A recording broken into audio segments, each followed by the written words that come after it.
नारी क्षत्री त्रिसप्तके.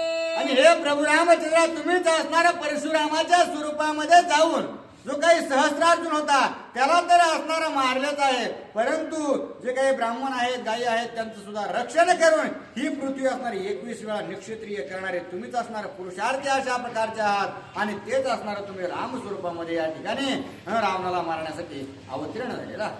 तो तू तव सातवा अवतार प्रत्यक्ष कार्य श्री रामचंद्र.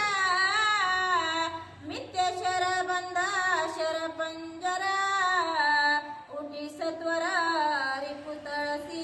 आणि हे प्रभू रामचंद्र तुमचे असणारे इथून मागचे हे झालेले 6 अवतार आहेत आणि हा 7वा अवतार असणारा प्रभू रामचंद्र तुमचा आहे. आणि त्याच्यामुळं तुम्ही असं निश्चित पडून राहण्यापेक्षा उगा असणारा मिथ्या वार्ताही करण्यापेक्षा तुम्ही उठा, हे शरबंध तोडा आणि राक्षसांचा असणारा त्या ठिकाणी निपांत करा.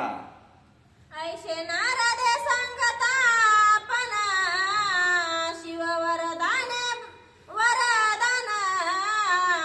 मित्य न करी श्री रघुनंदन ऋषी पूर्ण जाणो सरला. आणि आता प्रभू रामचंद्रांना असणार त्यांची शक्ती त्यांना माहित नव्हती असं थोडं, त्यांना सगळ्या गोष्टी असणार ज्ञात आहेत. ते काय असणार प्रभू रामचंद्र आहेत, ते भगवान आहेत. परंतु आपल्या असणारा महादेवाचा शब्द खोटा करायचा नाही, म्हणूनच प्रभू रामचंद्र आतापर्यंत असणारा या शरबंधातून उठले नाहीत. ही सुद्धा खून असणार नारद ऋषीला प्रभू रामचंद्राच्या मनोमन असणारे कळून चुकलेले आहे. तू तव साक्षात नारायण शेषशाही श्री जनार्दन. तू तव जगाचा जीवन गरुड वाहन श्रीरामा.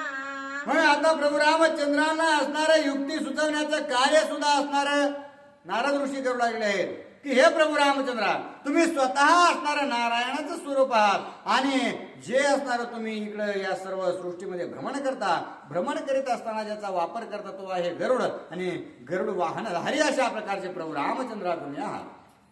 गरुड तुझा निज सेवक हात जोडून उभा समुख. शरबंधना छेदावया देख त्याशी आवश्यक स्मारावे.